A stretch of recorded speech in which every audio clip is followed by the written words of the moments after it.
ছেলে হওয়া এত সহজ না, অনেক কিছু ঘুরে আমাদের মাথায়। সব তো তোমার বইলা বোঝানো যাবে না, তারপরও কিছু বলি শোনো। আমরা ছেলেরা বউর সামনে মার সাথে ভালো করে কথা বললে মারা চলে থাকা সন্তান, আবার মার সামনে বউর সাথে ভালো করে কথা বললে বউর গোলাম। নিজের ছেলে মেয়েদের যদি মারি আমাদের দয়া মায়া নাই, আর ওই ছেলে মেয়েদের যদি কিছু না বলি আশকারা দিতেছি। নিজের বউরে দিয়া যদি জব করাই সেই ক্ষেত্রে আমি বউর কামাই খাই, আর যদি বউরে দিয়া জব না করাই আমি সন্দেহ করি। সারাদিন ঘরের বাইরে থাকলে আমরা ভাদাইম্মা, আর যদি ঘরের ভিতরে থাকি তাহলে বেকার, কাজ কাম নাই।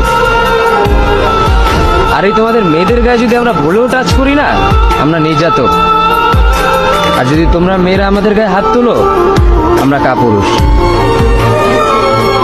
আর একটা ছেলে কি বা করে পুরো লাইফে নিজের জন্য?